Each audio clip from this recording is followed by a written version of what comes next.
Mangalore buns banana வச்சு செய்யக்கூடிய அந்த பன் பூரி மாதிரி தான் இருக்கும். மேங்களூரில் ரொம்ப ஃபேமஸ். பிரேக்ஃபாஸ்ட்டுக்கு தேங்காய் சட்னியோட சாப்பிடுவாங்க. இது ஸ்நாக்காக கூட டீயோட சாப்பிடலாம். ஸ்வீட்னஸ் வந்து ரொம்ப மைல்டாக இருக்கிறதுனால ரொம்பவே டேஸ்டியாக இருக்கும். கிட்ஸ்க்கெல்லாம் ரொம்ப பிடிக்கும். வாங்க எப்படி செய்து பார்க்கலாம். இதுக்கு வந்து ஒரு பனானா நல்ல பழுத்து தான் ஆட் பண்ணிக்கோங்க. அப்போ தான் ஃப்ளேவர்ஃபுல்லாக இருக்கும்.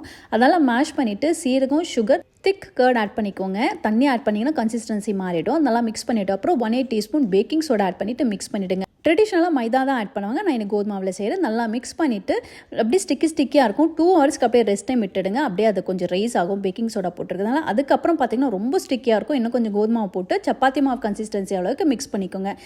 சின்ன உருண்டையாக பிடிச்சிட்டு பூரிக்கெல்லாம் நம்ம ரோல் பண்ணுவோம்ல, அந்த சைஸில் நீங்கள் இதை ரோல் பண்ணி எடுத்துக்கலாம். ரொம்ப தின்னாகவும் ரோல் பண்ணாமல் ரொம்ப திக்காகவும் ரோல் பண்ணாமல் எல்லாம் இந்த மாதிரி ரோல் பண்ணி வச்சுருங்க. ஆயில் வந்து மீடியம் ஹீட்டில் தான் இதை ஃப்ரை பண்ணணும். எல்லாம் கலர் சீக்கிரமாகவே சேஞ்ச் ஆகிடும். ஸோ கண்டிப்பாக மீடியம் ஹீட்டில் ஃப்ரை பண்ணி எடுத்திங்கன்னா சூப்பரான மேங்களூர் பன் ரெடி ஆகிடும். கண்டிப்பாக ட்ரை பண்ணி பாருங்கள். Happy cooking. Blessings to you all.